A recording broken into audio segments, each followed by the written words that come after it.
Ladies and gentlemen, welcome back to Sure Look, Sure Listen, the podcast that takes a pop at culture. Oh, extra on the shore there, Benjamin. It must be because the nights are getting darker, the Christmas tree is up, and the goose is getting fat. And I've told you, stop calling me the goose, you son of a bitch. But sure, look, Benjamin, we don't have time to get into that because we've got loads of festive stuff to look at, including a new trailer that I thought was AI generated for the TV series Fallout.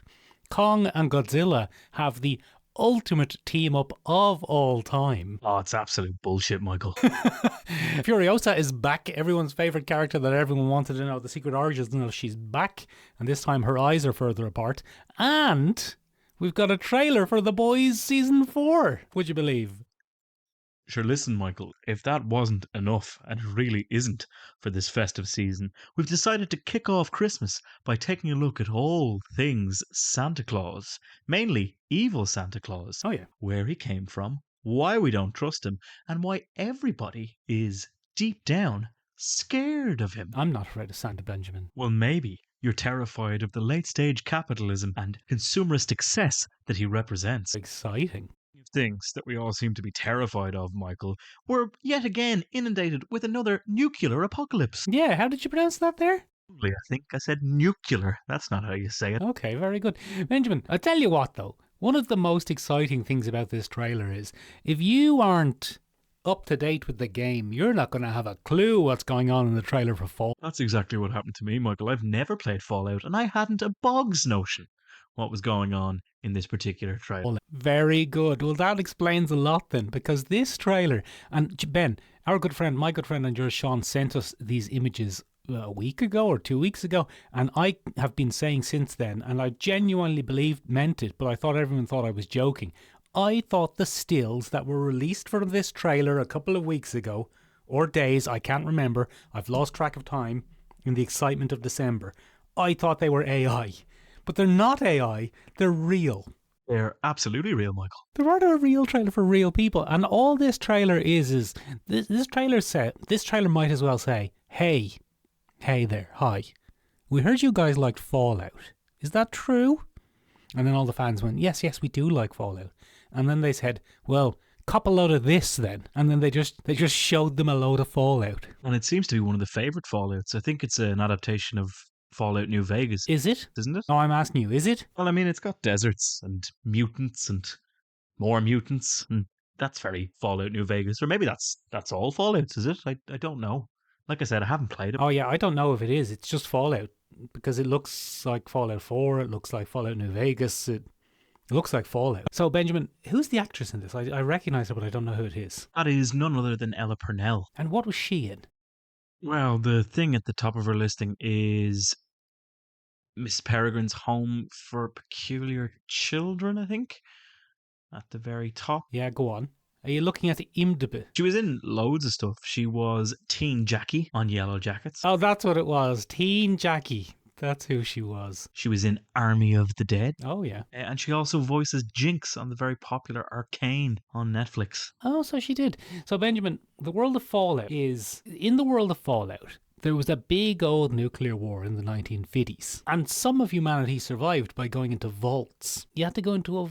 Oh, because you didn't want to get blasted with the radiation. Exactly, because if you're in the vault, you don't get irradiated. But some other weird shit might happen, because it turns out all the vaults were a bit wrong. Probably cannibalism. A bit sciencey, a bit sciencey, a bit experimenty. Or a bit of cannibalism. Not great. Not great.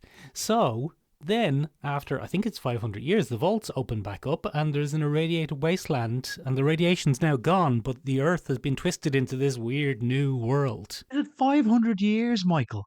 That seems a long time. I thought it was 500 years. No, I'm not saying you're wrong. Just saying 500 years. What a length of time. Don't put it in a clip, Ben. Don't put it in a short unless you double check it and it's right. Because I'm not having the internet come for me. I might just clip it, and then I'll slap an asterisk over it and just stick it there. Yeah, that's what I'll do. I'll correct you silently with a text. Oh, yeah. Oh, people love that. People love being corrected. Yeah, that's not how you pronounce that word either. We're delving real deep down into your vocabulary this week, Ben. Where are you supposed to say asterisk? Yeah, that's it. That's it exactly. Just pop that up on the internet. Let the internet decide if asterisk is the right way to pronounce that word. Ben, this is faithful is the word I would use for this trailer. Because if there's one thing we hate here at the podcast, Michael, it's infidelity. Oh my god, it's one of the best ways to upset the fans. But the fans, I think, are going to like this because the mutants look like mutants. The Fallout robot suits look like Fallout robot suits.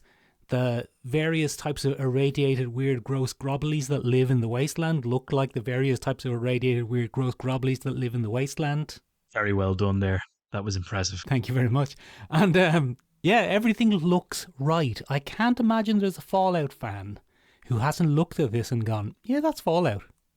This does seem to have taken a leaf out of the Netflix One Piece book and gone for a very faithful adaptation over excellent CGI or flashy CGI, because there were a couple of times in this trailer where I went, oh, I don't know if that's the best computer generated work we could be seeing. Yeah, who has time to do CGI properly these days? Well, with all the strikes and all the Marvels. It doesn't matter as long as it's a bit faithful. There seems to be quite a comedic tone in the trailer, and I wasn't really sure if that's part of the Fallout game. Like, is that the tone it goes for? Is it a funny, dark humor kind of game?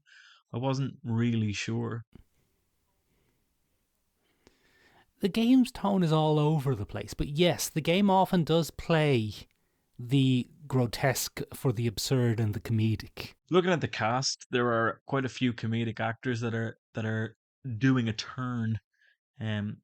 Michael Chris Parnell is there at the beginning. He plays some kind of overseer. Overall, the cast is pretty amazing. You've got some big names attached to this, and it's quite impressive. Walt Goggins is there, and he's playing someone called the Ghoul. I don't know who the ghoul is, Ben. I'm not that deep into Fallout lore, but I think he's the guy with no nose. Oh, he's got a very weird look to him. He's some sort of gunslinging wasteland irradiated ghoul man. I couldn't tell you. I couldn't tell you if he is a Fallout lore character or if he's a character for this. But there are lots of people who look like him in the world of Fallout. And then there's Kyle MacLachlan, who's playing Overseer Hank. From bloody Twin Peaks. The guy who played Mr. Hyde in Agents of S.H.I.E.L.D. season 3 to 6. That's the guy, yeah. It's got a good cast. It's got a doggo. Everyone loves having a doggo. And the doggo in the Fallout series is very important, Ben. The doggo in the dog series is usually called dog meat and is one of the most important characters. Oh, I don't know if I like the sound of dog meat. No, it's just because the world that they live in is awful. Dogmeat is a character from Fallout 4, I think, and he's a companion that you can get. Well, it's nice that you can have company in the nuclear wasteland. Yeah, it's good to have companions, but very sadly, Benjamin, Dogmeat is not an essential NPC. Oh, I don't like the sound of that either. He can be killed. Oh, boo. The very bad stuff. Because it's a bit of drama. But don't worry, Benjamin, there's a perk you can get called puppies, in which if Dogmeat dies, he comes back. Does he come back as a puppy? No. Benjamin, the technology is not there for simulated dog growth in Fallout 3 or 4. Well, either way, Michael, it doesn't sound like anything I want to be emotionally subjected to. Speaking of things that I don't want to be emotionally subjected to, we got a trailer this week, Michael, for Kong and Godzilla versus Caesar from Planet of the Apes.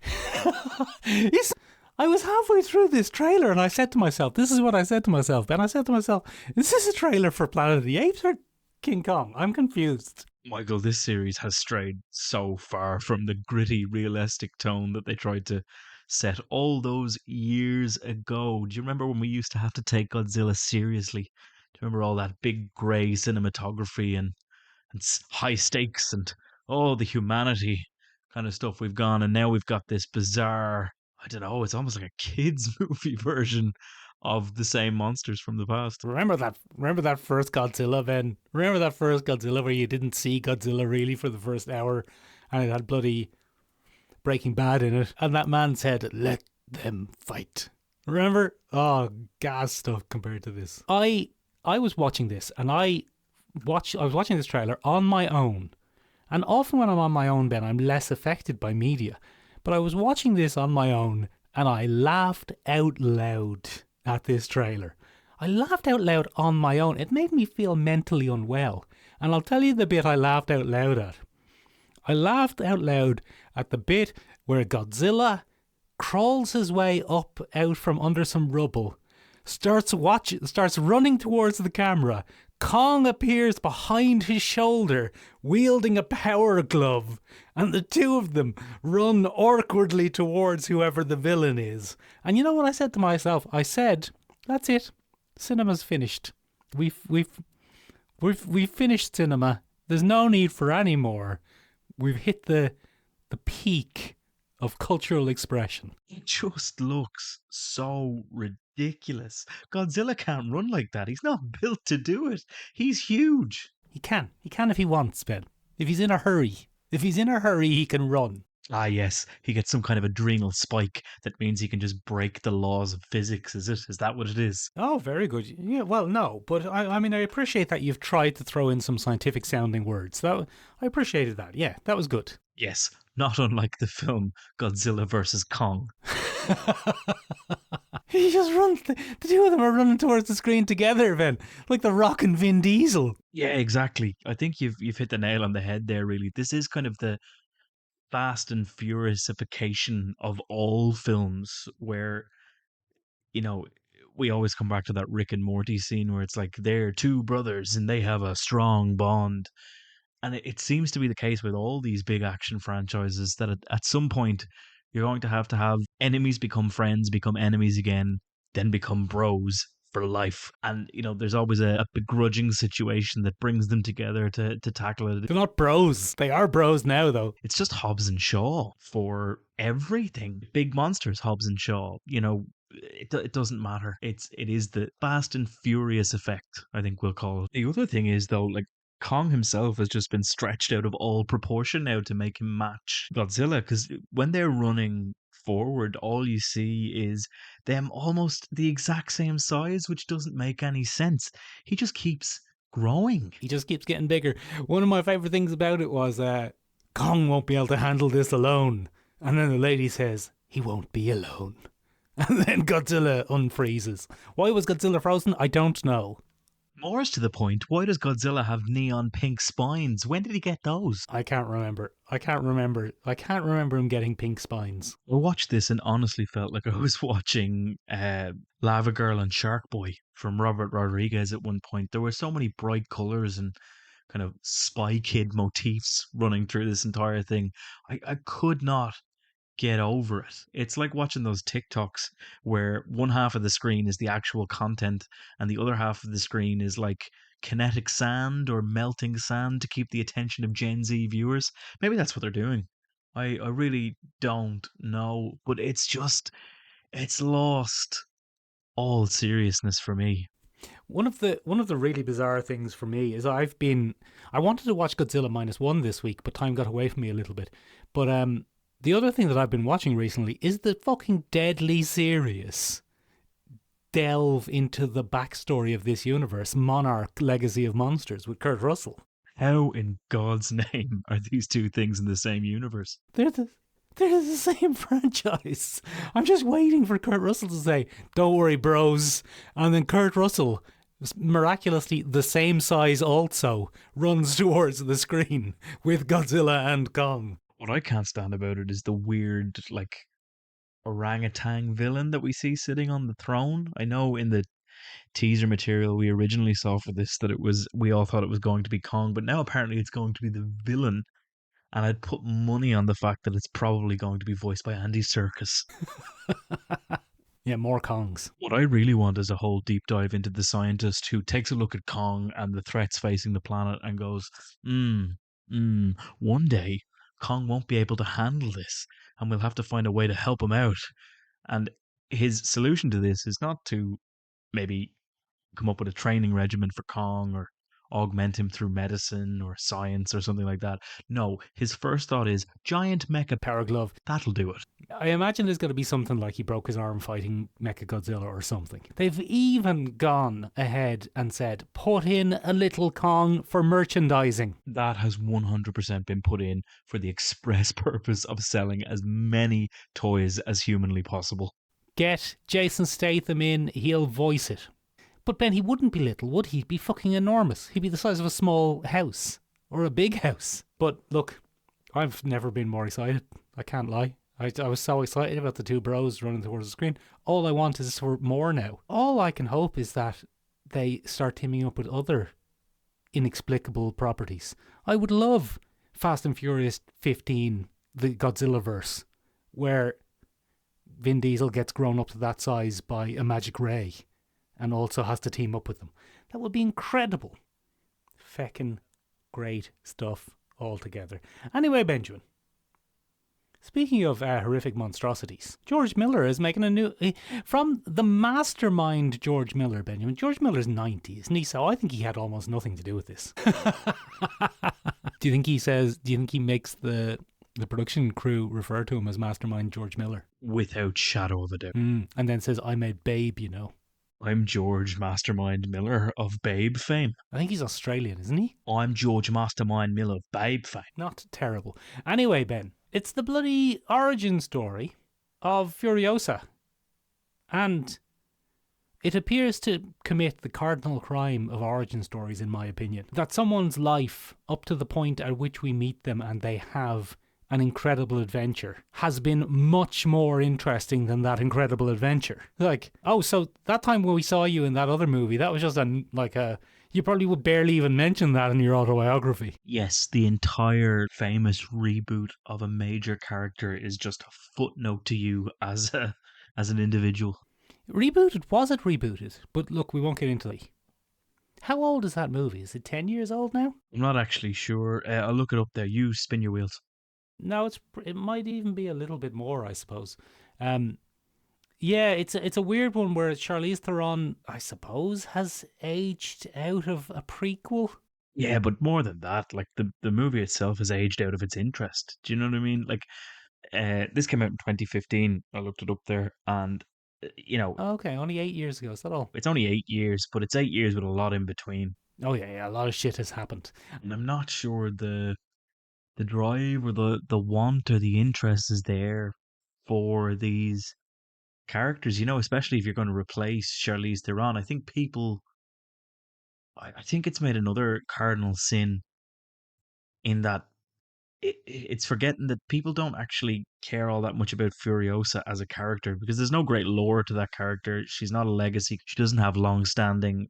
And, it's really Charlize Theron and her portrayal of her that drew people in. Yeah, it's a bloody well weird one. Okay. Anyway, it's not Charlize Theron anymore. It's Anya Taylor-Joy. And none other than primo Australian export, Chris Hemsworth. Chris Hemsworth, for the first time in his career, getting to play a creepy, ugly guy. Which they've achieved not through, as some might expect, CGI, but by use of a huge prosthetic nose. And this might prove to be something of a controversial choice because right now Hollywood is in the grips of a prosthetic nose scandal. Is it? Yeah, so some of this has come about from a film that isn't quite in our wheelhouse, so we haven't covered before, but Bradley Cooper has just been involved in producing and directing, I think, a film on the life of American composer Leonard Bernstein. Okay, go on.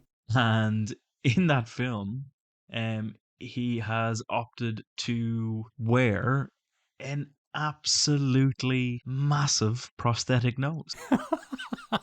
Does Leonard Bernstein have a huge nose? No, he did not have a huge nose. Is he alive? No, he's dead. Okay. So Bradley Cooper has received a little bit of criticism for being anti-Semitic in over-representing the size of a prominent Jewish man's nose. Oh, he's a Jewish fella, is he? Absolutely a Jewish fella. Put a big, huge prosthetic on. He got in the same trouble with raccoons, though, as well, didn't he, when he was doing Rocket Raccoon? Yes, there were pickets and calls from the raccoon community to boycott Guardians of the Galaxy, if I recall correctly. Didn't Zoe Saldana get a lot of grief for a prosthetic nose as well? Was she Tina Turner? Yeah. I don't know. It's interesting. It's a question like. Hold on. I'm formulating my thoughts here at the same time that we're talking about it. Two questions that are coming to me is question one: is it a problem really? Like, is it actually insensitive? And question two: why is it the thing to do? Like, is it because the nose is the easiest way to change the look of someone's face. Oh, it absolutely is, without shadow of a doubt. But I think the big insult here is to people that are going to look at how they've. There are bound to be interviews where people ask Chris Hemsworth, how did you feel giving up your looks for this role? That's a massive insult to anyone with a slightly larger than average nose.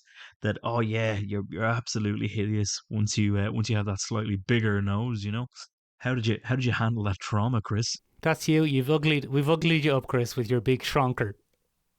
Now, Ben, when you say the biggest insult to normal people, do you mean your people? Yes, I do. By your people, you mean my people, which are people with large noses. Because for anyone who can't see me, and none of you can because this is an audio medium, I have a rather large schnoz. Big old Shron. On Shron Vor, we call him. In that's his Irish name. Chris Hemsworth isn't playing Immortan Joe, is he? Is he playing young Immortan Joe? I don't think so. There's one or two scenes there where he's squaring off against someone who looks an awful lot like the Immortan Joe that we saw in Mad Max Fury Road. So I don't reckon that's going to be the case. I think he probably plays someone who helps Immortan Joe organize his death races, or maybe he's someone that Immortan Joe murders by the end of the film. Like, I think there's probably a reason that we don't see him in Mad Max Fury Road, and not because this is a half-baked prequel that we threw together at the last minute. Maybe. But again, my big issue with this is that everything seems bigger. Everything seems bigger, more spectacular, grander. And that doesn't make sense in a prequel. And I'm against prequels. It feels like such a budget concept, but then it looks expensive. It looks good. Well, I'd imagine you need a lot of money for that prosthetics budget, because there's prosthetic noses, and then there's Furiosa's prosthetic hand, and It's like arms. we'll probably stick a few more prosthetics in there just to justify the large bill that this racks up. Yeah, look, prequels don't do great. You're swapping out actors, especially because, as we said, Charlize Theron has aged out. And that's just the way the cookie crumbles. I don't think I care about it much, to be honest. Which is probably standard. Great, fabulous. Look, we'll probably go see it, but I can't say I'm super excited about it because at the end of the day, no matter how many Anya Taylor-Joys it's got, it's still a prequel. Oh, I bloody can't abide. I can't abide by prequels, Ben. I just can't abide by them. You've really come across there as a Dublin mammy. I can't be doing prequels, Mary. You know yourself. I can't do them. I've no time for them. I just can't be at them. Prequels, they're awful. yeah. I can't. Do you know what puts me off a franchise like nothing else? Prequel. A prequel. Oh, yeah. And I do think it's awful cheeky that Anya Taylor, sorrow young one, coming in and replacing our Charlize. Charlize was great, and they're just coming in there and just replacing her. The cheek. Very cheeky, yeah. Doesn't even look like Charlize Theron. Anyway, moving swiftly on from what promises to be a debacle of a prequel. Do you know what's coming that's a sequel, and it'll probably be very, very good, Michael? What? Sure, it's only The Boys Season 4 that we just got a trailer dropped for. The Boys is great, isn't it? It's just been consistently good. And it turns out, Benjamin, that everyone's favourite Season 4 injection of hot man is coming. Big Zaddy Morgan is making his appearance. Jeffy D, as the boys call him. Jeffrey Dean Morgan is finally in The Boys. Like every sci-fi or fantasy season, you're basically just on the edge of your seat going, when are they going to add Jeffrey Dean Morgan? Someone with an unquestionable amount of charisma to maybe swing around a baseball bat at some walkers. Jeffrey Dean Morgan. I need someone to play the father to one of the most iconic superheroes of all time, but I want him to be a bit of a prick that wields guns as opposed to his bat-ear-toting son who doesn't touch the stuff. Jeffrey Dean Morgan. Come here to me. I need someone to play an absolute bastard of a character in a seminal comic book about a series of classic golden age superheroes that aren't all they seem. Get me Jeffrey Dean Morgan. He's just non-stop, Benjamin. Who's he playing? So, Michael, there's quite a few possibilities for this one. As we've said many times before, The Boys is based on a comic book. Don't read it. Never read it. Awful stuff. In the comic books, Mallory is a character who founded the boys. He's a grizzled old war veteran, and he is the man who started up the wetwork team that is the boys. Now, we've already seen that Grace Mallory is the character that acts as his stand in the series. She is the woman responsible for the boys. Mm. Had it not been for that female Mallory, I would have said that he undoubtedly would have played that character from the comics. Don't read it, it's rubbish. So bad, don't touch them. But as we've established, tons of charisma, oodles. So you get Jeffrey Dean Morgan in to go toe to toe with other big charismatic presences on the screen. And obviously, one of the biggest ones in the boys is none other than Billy Butcher or Carl Urban. And so I'd imagine he's either going to be a counterpart in another agency Mm. or he's just going to be a general badass they bring in to kick some tush. Yeah, that's what you do with Jeffrey Dean Morgan. Benjamin, because this has diverged very far now from the comics. And thank God for that. Oh, says you. They're just awful violent, Mary. You couldn't be reading them now. I'd be up in a tizzy if I had to read them. Yeah, yeah, I wouldn't be able to get to sleep. Do you know what I mean? yeah, yeah. I need me sleep, Mary. It's very important to me. Ah, yeah, yeah, yeah. Didn't read them myself now. And those are just a few of the reasons that Josephine from the flats doesn't read the boys. You want to watch out there, Ben. Your classism's shown a little bit. Anyway, speaking of classism, Ben, this is a critique of modern day America, isn't it? Tis indeed, Michael, tis indeed. This has January 6th vibes all the way across the aisle. At the end of the last season there, we saw that Starlight split away from the old Seven and is kind of striking out on her own against the Homelander. And we see it very much portrayed there in the opening scenes of the trailer that we have, Team Starlight and Team Homelander. And I think it's probably a commentary on how polarizing politics and particularly American politics, the two party system, the my man is a sports team and I'll back him no matter what, is really on full display there. Go on. Well, as you've said many a time yourself, Michael, that modern day politics tends to require an awful lot of the people that support it. That is to say that they are required to take more and more extreme stances as situations escalate, as circumstances become a bit more dire, or as either side perceives more of an attack from the other. Yeah, yeah, yeah. That is one of my stances. But how we're going to see that in the boys, obviously, isn't through a heightened lens for comedic effect. So they're going to take the really realistic violence that can erupt from that clash of ideals.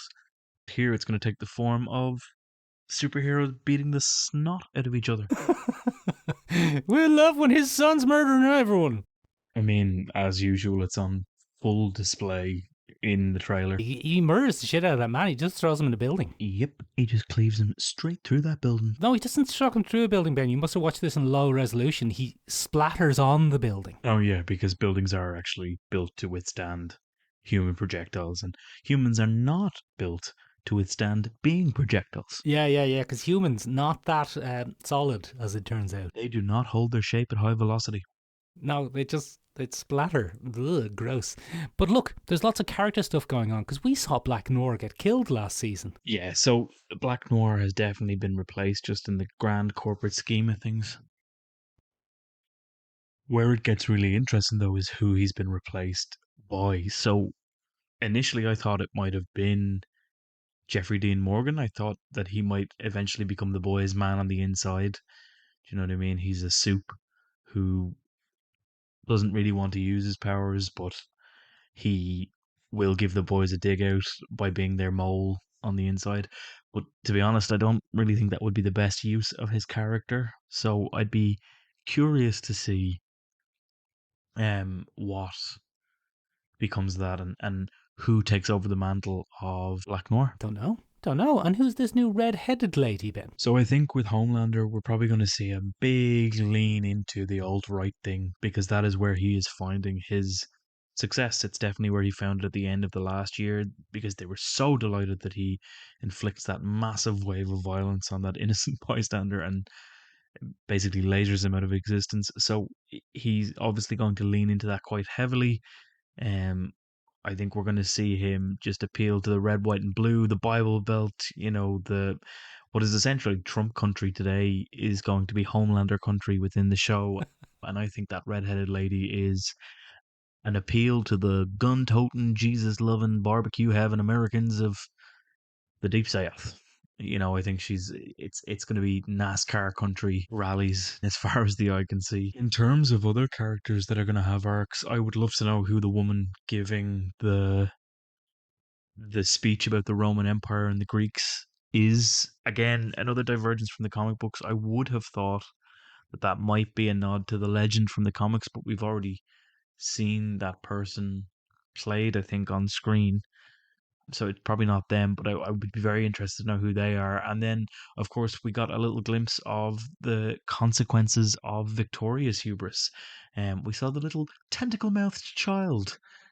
Oh, is that her child? That's certainly who I thought it was. Oh no, tentacles coming out of her mouth.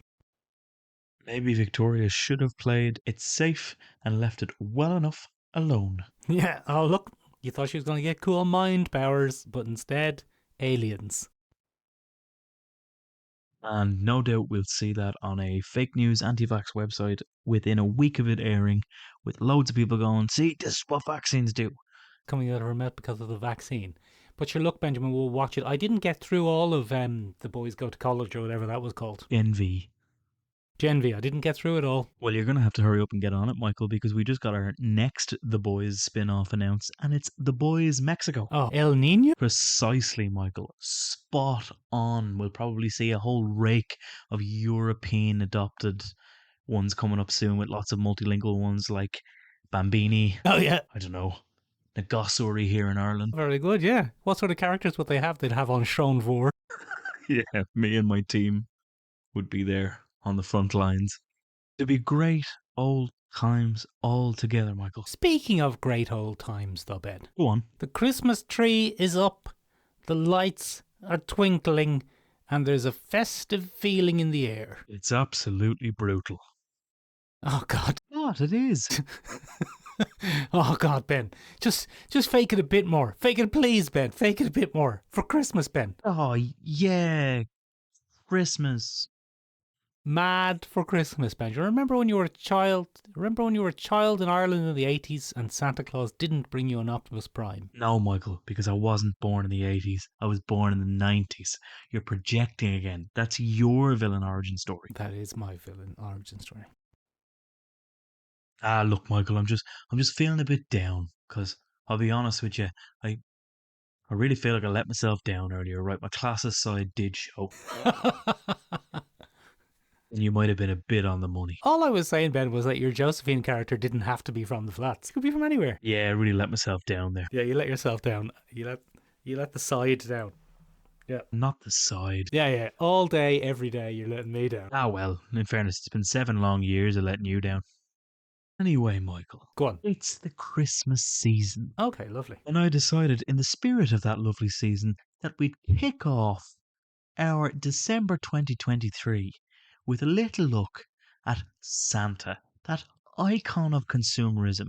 But more importantly, Michael, we take a look at all the twisted little versions of him that have sprung into existence over the years. Because let me tell you, Michael, it wasn't always such a jolly holly Saint Nick. Let me tell you that. So I'm going to take you on a little trip, Michael, and we're going to look at the dark and seedy past of one Santa Claus. Are you ready? Okay, I'm ready. So, Michael, to kick us off here, I thought we'd play a classic podcast game. Oh, fabulous. I am going to describe a scenario to you, and I'm going to be as objective as I can about it. And I want you to give me your honest emotional reaction to it at the end. Does that make sense? Mm-hmm. Okay. So every year, Michael, there is an annual event. And on that annual event, everyone has to go to bed and close their eyes. Okay. And then a supernatural entity is going to travel around the globe in a single night. Oh, wow. In the process of doing that travel, he will enter into every single home with a child in it. Oh. Will he knock? No. Will he enter through the door? No. Will he choose a window? God, no. Instead, he'll chuck himself down your chimney. And once he's broken and entered into your home, he will judge you. He'll eat your food and judge you. Uh-oh. This entity has a very specific set of criteria Oh. that nobody knows. If you were good or nice, you'll get good things. And if you're bad, then you just get oral. Or else what? Once he's judged you and deemed you to be one way or the other on his naughty or nice list, the arbitrary set of rules and criteria which only he knows, he'll give you gifts. Oh, okay. Phew. How did you feel about that, Michael? Oh, it was pretty terrifying there up until up and up until the final decision is presents or not. When I thought I might be getting shot or something, it was pretty spooky. Yeah, so you see, deep down, everyone is actually pretty scared of Santa Claus after all. Let's take a look at where we get the big jolly red menace from. So it would be fair to say that Santa Claus is a pretty major pop culture figure at this point. Yeah. It is hard to get around to Christmas time every year without seeing some reference to the big man himself, the jolly round fat fella that brings us all presents, Santa Claus. But when we look at that kind of character, there are two major Western influences that have shaped him into who we know today. Okay. The very modern version of this guy is formed in the red suit with the round belly and the cheery face and all that from something that we all know quite well, which is a famous poem by Clement Clark Moore. And the name of the poem is An Account of a Visit from St. Nicholas. But it's probably known by its more popular name, 'Twas the Night Before Christmas. Oh, and all through the house, nothing was stirring, not even a grouse. Now, you'll have just heard me say St. Nicholas there, and he is the other major influence on the character today.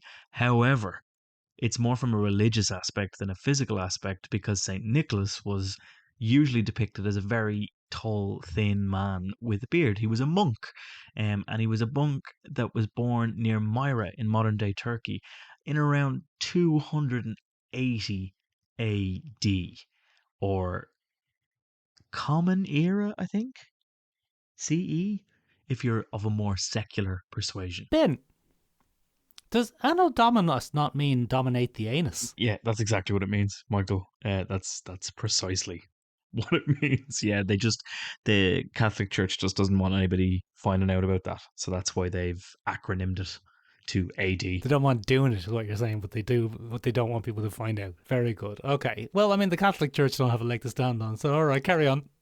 So anyway, Saint Nick is pretty popular in Turkey, where he's from. He gave away all his wealth and helped the poor and the sick for many, many, many years. And then his popularity spread, and he became known as a protector of children and sailors. So old Saint Nick, the dirty sailor.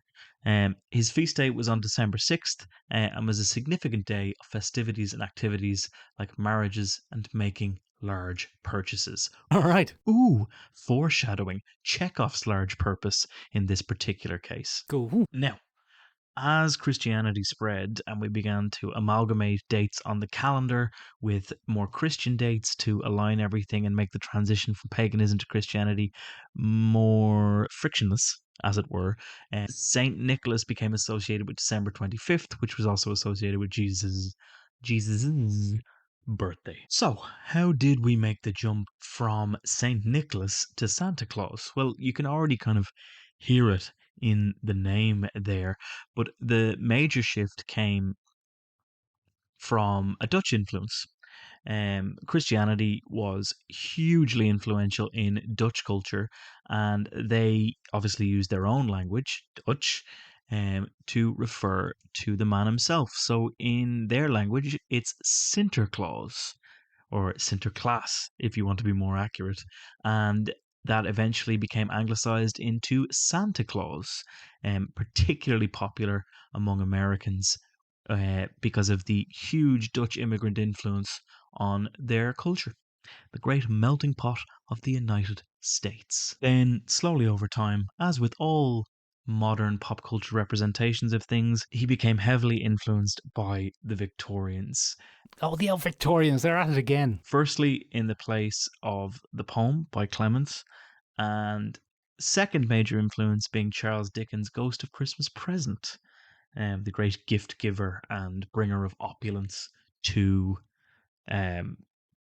the Christmas season in Victorian London. From there, we get to see the kind of traditional introduction of gifts for the good kids, coal for the bad kids, which still sort of persists today, but has faded out a little bit. Now we kind of just look at Christmas as a time of gifts, and the punishment angle is a little bit lost to us. Have you ever met someone who got a bit of coal? No, never. I think it's a hoax. Yeah, I don't know if it's ever actually happened. Sure, everybody gets presents these days, Michael. I used to spend all year round being the best boy I could be, and then all the little shitheads in my estate would still get gifts as well. Absolute horseshit. It's a false meritocracy, Michael. Everyone gets a present just for participation. It's PC culture gone mad, Ben. Little Jimmy's out there going around purposely giving people HIV/AIDS, and he still got presents. He didn't even get a lump of coal. Absolute horseshit, Michael. But I have to say, it wasn't always like that. We do actually have much more hefty consequence to being a bad child in more traditional folkloric renderings of Santa Claus. So he wasn't always the big jolly figure that we see. He did always protect good children. So that's very important. He really didn't protect the bad children. And the question you might have is protect them from what? What? And that is where we meet our old friend who we've talked about before, Krampus. Oh, the Christmas Grinch. What's he up to? Now, Krampus is a Germanic folklore originating creature, and he's absolutely terrifying. He's an 8 foot tall, black haired goat creature, like a were-goat, if you wanted to think of it that way. He has a huge, elongated tongue. And he looks like the devil. Ugh. And he has a very special sack, Michael. Go. And in his sack is not presents or coal, but children, specifically naughty children who didn't behave. He'd throw them into his sack and then take them back to his cave and whip 'em real good. So basically, over the years, Michael, they would divide and conquer. You didn't have that extreme capitalist work ethic of doing all the houses yourself in one night and doing good and bad children at the same time for Santa Claus. Santa Claus had a helper, only his helper was absolutely fucking terrifying. A real vision of nightmares. Oh, good lad. Benjamin, it's a good division of labour, isn't it, they have there? I'll do it. I'll whip any number of children for you. Yeah, I mean, essentially, Santa just goes ahead and outsources the punishment of children. Look, I'll just outsource it to you and you deal with it whatever moral way you feel is right, Krampus. Because as we know, Michael, outsourcing your business elsewhere is always the most morally solid thing you can do in business. Yeah, very good, very good.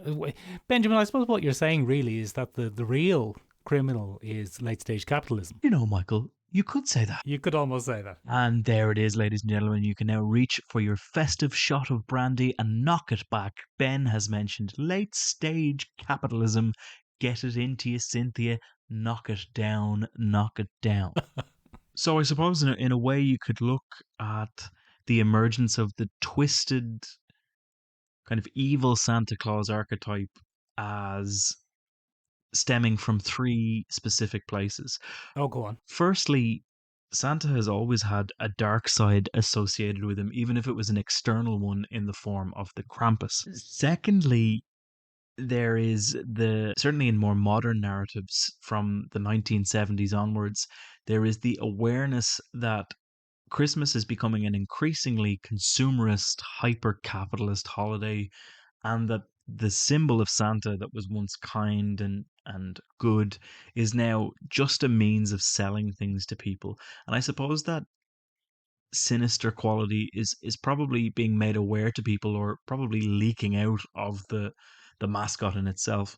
And then the third form is actually a little bit of psychology.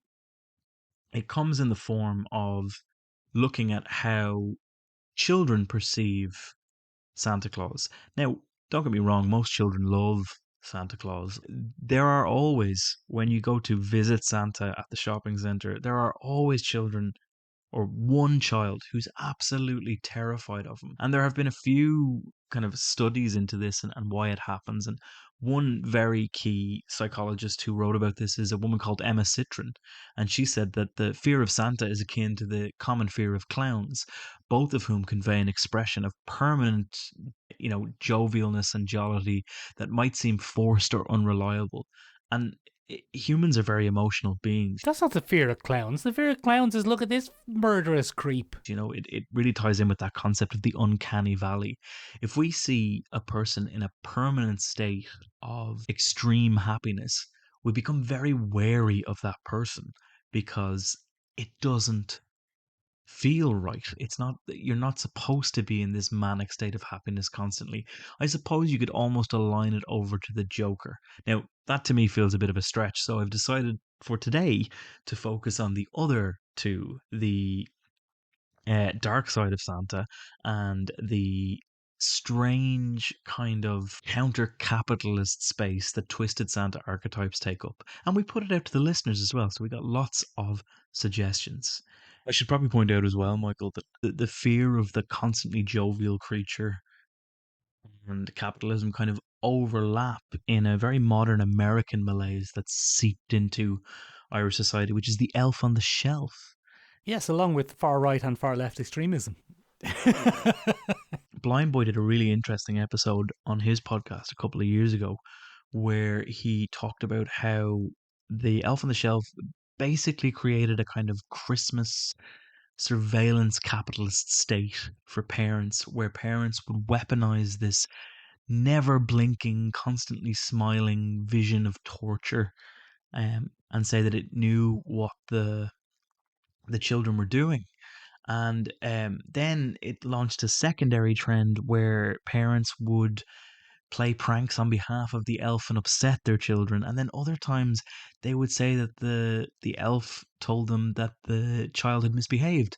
And the child would find themselves in this perilous state of, no, I told the truth. I didn't do anything wrong. And that harks back to that kind of arbitrary rightness and wrongness that Santa seems to bring about. Parents have been doing that as long as there are parents. It's like, Benjamin, that's the same as like when you take your unruly children to the supermarket and you say, look, the man is looking now. Have you ever actually been the man? Benjamin, look at me, Benjamin. I've never not been the man. Sometimes parents come and find me and say, would you just glance at my child, my poorly behaving child there, just for a second, just look at him with an angry face for me. And I go, yeah, no worries. Yeah, look, you've upset the man. And the man is there in his pajama bottoms going, what? I was having some late afternoon breakfast. So it was very interesting to see that brought about again in the form of Elf on the Shelf, which are hideous little creatures, Michael. Remember those riots a few weeks ago? That was because of the Elf on the Shelf and its effect on a generation. So anyway, I thought I would get the ball rolling on our Twisted Santa slideshow by telling you all about the one that has seared itself into my brain since I saw it about 2 or 3 years ago. This comes from Love, Death and Robots Season 2, and it's called All Through the House. It's an animated short that features not anything approaching a traditional kind of Santa, but a strange Cthulhu eldritch beast of Santa, which in some ways is perfect because he is a folkloric creation. Yes, I have a memory of this, Benjamin. This is some sort of creepy spindly yoke. Exactly. It's a fantastic short and it centers around Leah and Billy as they engage in that most timeless of sibling activities, and that is waiting up and trying to catch Santa in the act of delivering presents. Oh, a classic. But they get way more than they bargained for in this one. So they do exactly that. They are waiting up in their room and they hear a rustling downstairs and they rush down to try and catch a glimpse of Santa. And what they find instead is the Santa Beast. And he is absolutely terrifying. He has no eyes. He is a sack like creature with huge appendages that ship him around the place. And unfortunately for Leah and Billy, they are caught by Santa Claus. And he then engages in the very primal act of assessing them for their virtue, their naughty or niceness. And he does so through a sniffing test. So this is a completely alien concept. He backs these two poor children into a corner and they are dying of fear. in the face of this horrific beast, and he assesses them. And luckily for them, he deems them to be good. But there's a touch and go moment where we're not sure if Leah is going to pass the test. But both children do. They're deemed good by this entity that is Santa Claus. Yay! Then one of the most disgusting gift giving mechanics I've ever seen takes place, and he basically regurgitates two gifts. And they are slimy and covered in his mucus, and he vomits them out of his mouth and hands them to them. Fantastic. Then he departs with a very sinister phrase, which is "be good." And he kind of utters this phrase in a guttural kind of from a mouth that isn't made for human speech, if you want to put it that way. And yeah, I mean, it's jarring stuff, you know? And then, of course, we get a wonderful end scene where Leah and Billy go back up to their room and they are understandably shocked and kind of rocked by this experience. And the closing line is one of the best. Billy is sitting there staring at the ceiling, and a very simple question comes to him, and he says, "What would he have done if we were bad?" And it just hangs there in the air. The short is phenomenal. It's very well paced. The tension is exquisite, and he's this weird Cthulhu Santa is a great twist on the folklore that the archetype comes from, but also the horror of consumerism in a strange eldritch form. It's unreal. Fabulous. But he does give them gifts. That's the thing. That's my favourite twist of that, is that he is just a gift-giving Santa. But enough from me, Michael. What did you watch for our fun and twisted Santa affair? Benjamin, I watched the other day one of my favourite now Christmas traditions. I watched Violent Night from just last year. Oh, Violent Night. You don't remember the tune of Silent Night, obviously. Violent Night, Holy Night. There you go. Very good. Benjamin, Violent Night is the 2022 film starring living Santa Claus David Harbour. Who else would you want to play Santa Claus other than David Harbour? He's the perfect casting. But in this Santa Claus, Benjamin, he's ended up he's not an evil Santa Claus, but he is a kind of grim take on Santa Claus, because he's ended up in a Die Hard style situation where a horrible family, their mansion has been taken over by terrorists, by criminals, by us, and they're trying to break into the vault and so on. It's all very Die Hard. John Leguizamo's there, and he hates Christmas. And he's hired an international crew of criminals who all hate Christmas and have dressed up in Christmas-themed outfits and taken on Christmas-themed code names like Scrooge and Candy Cane and Krampus. Absolutely fabulous. And wouldn't you know it, they happen to attack this house just when Santa Claus is there delivering the presents. Big mistake, Michael. And Santa Claus... Big mistake, Benjamin, because Santa Claus, as it turns out, has gotten a bit disgruntled with late-stage capitalism. And he says that what used to bring him joy was the look on the children's faces. But now, the joy only lasts 2 seconds, and then they want to unwrap the next thing, and they want the next gift, and they're never thankful, and they're never thoughtful.